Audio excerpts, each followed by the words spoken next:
throughout the war. The writing is very well done. You have Mrs. Hudson, you have Inspector Lestrade, and you have a couple of the Baker Street Irregulars. You have a couple of those, grown up, of course. You have enough of the old characters from the original stories that you feel kind of at home as you're reading. Are they older too? Oh, yes, they've all grown up. Mrs. Hudson's really getting up there, but she's still taking care of Sherlock and Dr. Watson. Of course, Dr. Watson is now a widower. His wife has passed on, and he is sort of at loose ends. But there is a new character in this book. Her name is Gail, and she is a female reporter, and she is a very, very good character. And apparently, I had not heard of this person, but she is based on an American female reporter who was stationed in London during World War II, and her name was Helen Haight. And I haven't been able to find too much on her, but she's a very dynamic character, and apparently from the reviews, she was very active during World War II. There are all these characters. It was a very good story. I recommend it very highly. Robert Harris, if you want to find out more about him, his website is harris-authors.com because there's another Harris. So they share a website. Is this part of a series? I don't think so. He is a very prolific author. He has been writing since 2005, and he has recommend his book. It was very good. Well, I always am up for a new Sherlock Holmes. I know. Okay, Trace. All righty.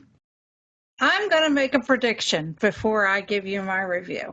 Okay. My prediction is that at least one of you is really going to want to read this book.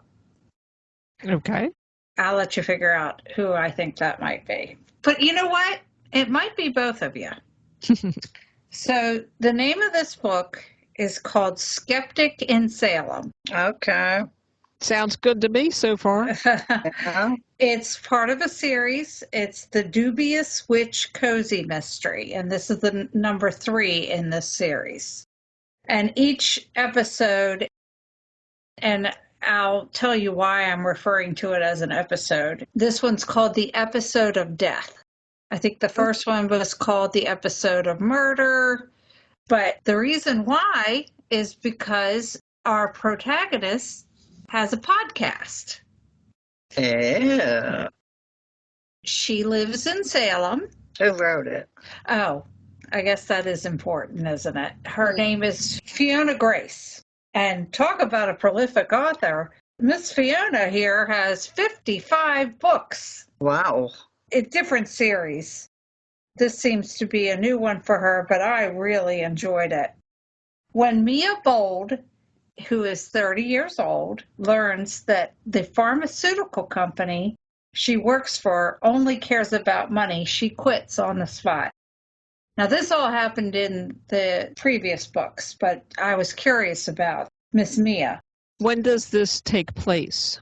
This is in the current time. Okay. Seems like she should have known that. I mean, That goes without. But, you know, when you're young, obviously, if she's 30, that means she got the job when she was very young. Oh, and the name of her podcast is Bell Book and Candle. Ooh. I love that. I wish we would have picked that. Even though Dark and Stormy is pretty good, too. With the podcast and TV show taking off, Mia's career and life are finally starting to bloom again, with her uptight family making an unexpected visit to Salem to cast doubt on her passion and urge to return home. At the same time, Mia's show must try to debunk a notorious haunted house, now in the market for sale. Mia, unable to explain the phenomenon, seems to have met her match. just as real estate agents drop dead. Could the house be as insidious as it seems? Or might there be some other motive? Now, Mia and her co-host have a podcast where they go to haunted places, and boy, I think they've got their hands full in Salem. They go there, and it's almost like Scooby-Doo because they're trying to find the underlying causes of what's going on. That's why it's called Skeptic in Salem. In this episode, shall we say, Mia starts to experience her own hauntings. She starts to see a little girl, and the little girl is telling her not to go into that house. The little girl's showing up in her dreams. She's seeing her when she's in the house, out the window, and the little girl's name is Lydia. So she's starting to think, am I wrong about this? Is there really something to this? When they go to the house, do you know what an EMF reader is? Yes. Okay. So the EMF reader is going nuts. The reason this house is haunted, or so spooky, shall we say, is a murder of a whole family happened in that house. The father was the murderer. He parked his car in the garage and closed all the windows and let his family die of carbon monoxide. When he was caught, he admitted it. He said, I needed to save them. What he's saving them from, you'll have to read the book to find out. Well, it certainly wasn't himself. Yeah. This book is a cozy. It's kind of, I would say, on the upper end of becoming a spooky tale. Not too spooky that it could still be classified as a cozy. What makes it a cozy is we've got that classic set of characters. Mia, who's trying to find out how to go on with her life after a bad breakup. Okay, where's the policeman? All right, wait a minute. I was getting to that. There is no policeman. She is in love, or I shouldn't say in love. Maybe that'll be in future episodes. Right now, she's smitten with a guy who owns a French cafe named Cafe Noir, and his name is Hugh. He likes Mia too. And then you've got Tandy, who is Mia's dog, who is very intuitive to spooky things and keeps Mia safe. Then you've got Bryn, who is Mia's sister, who I don't know if she's in all the books, but she shows up in this one, and she's kind of snooty, and actually Mia's whole family is snooty. You've got Sylvie, who is Mia's best friend, who is kind of the comic relief, as you always need in a cozy. Well, guaranteed Hugh's going to become a policeman. Because even in this book, her ex shows up, who's named Mark, and he was like a financial guy. So no policeman on the horizon. So yeah. I don't know, maybe an anvil will fall on Hugh's head and a cop will.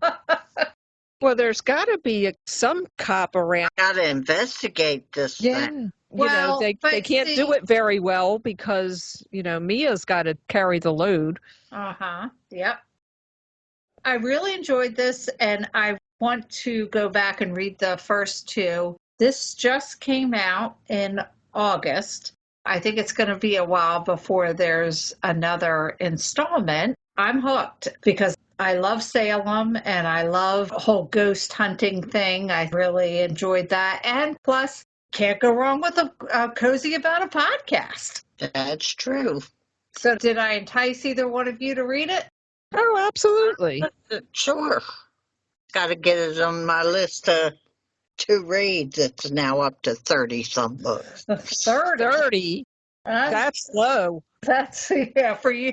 You know why? It's because she can knock them out, really. That's true. And if you'd like to learn more about Fiona Grace, Her website is FionaGraceAuthor.com.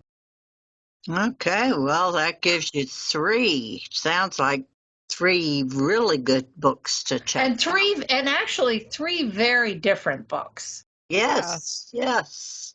You go from Cleopatra to the Victorian to World War II to Sherlock and then modern day Salem. Yep. Trivia. Last week's question was, which mystery author held an 18-year post as a radio host before becoming a writer? A. Laurie R. King, B. Tana French, C. Louise Penny, or D. Elmore Leonard? The answer is C. Louise Penny. After college graduation at age 21, she embarked on an 18-year career as a radio host and journalist with the Canadian Broadcasting Company.